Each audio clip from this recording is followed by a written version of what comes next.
Welcome to Dad's DeFi Space. I'm Kevin, and thank you for taking some time out of your day to check out this video. Today, we're going to take a look at the Bitcoin and Ethereum chart. ETH has been bleeding against Bitcoin for multiple years at this point. So before we begin, please like and subscribe, ping that notification bell, and check out our webpage for free DeFi and crypto resources at dadsdefispace.org. Let's get to it. So today we're going to take a look at Bitcoin and Ethereum.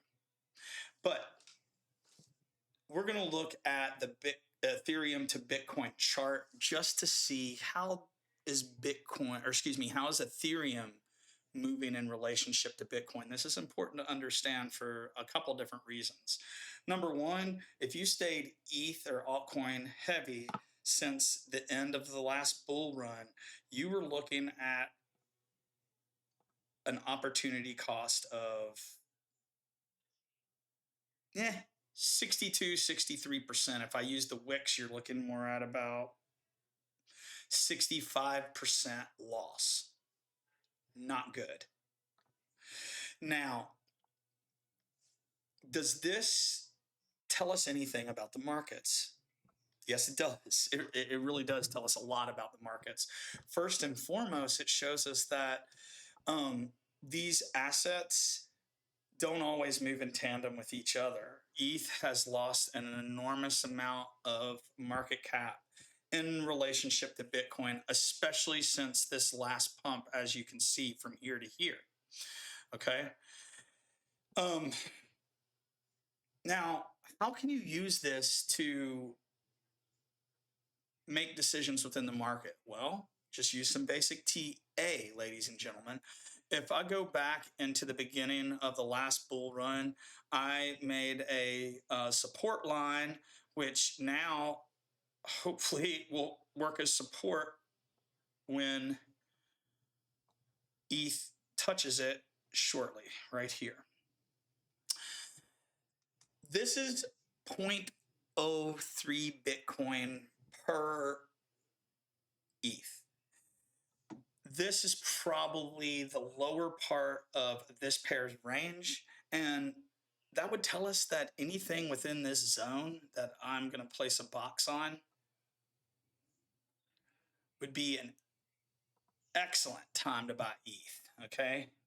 That is our ETH buy zone, and it's basically between 0.03 and 0.035. Now, I remember many videos on Into the Cryptoverse with Ben Cohen where he talked about ETH bleeding against Bitcoin all the way down to the 0.303 to 0.04 level. I've been hearing that for a long time, and what I realize is I probably should have listened to him. Now, I kept Bitcoin heavy for a long period of time, but I also started to get riskier over the last year, probably just a little bit too early. But to me, this is going to be an opportune time to position into ETH. And I'll probably reset some liquidity pools to dollar cost average into my Ethereum position. And then I'm not 100% sure what I'll do after that. I may just go into spot. I may do a little bit more lending.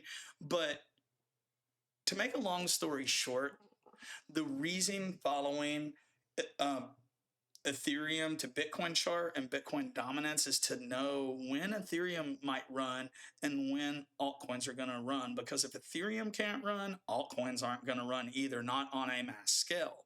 And we can use this information to relate to our portfolio allocations, which I talked about in the live stream today, on Saturday. So, to make a long story short, it's important to not just price Ethereum in US dollars or altcoins into US dollars. You need to price them in Bitcoin. It'll give you a better It'll give you better knowledge in what coins to invest in and how to allocate your portfolios, because why would you want to allocate into a riskier altcoin if it's bleeding completely against Bitcoin over and over and over again? I mean, that would not make much sense at all. So this is a chart you should add to your list, the Ethereum to the Bitcoin chart. Check that along with Bitcoin dominance, fear and greed, altcoin season index. These are a few of the indicators that really can help us determine when and how to allocate. I hope this video today has been informative. I hope that you have a great weekend. Please like and subscribe, ping that notification bell. Check out dadsdefispace.org. Until next time, ladies and gentlemen, peace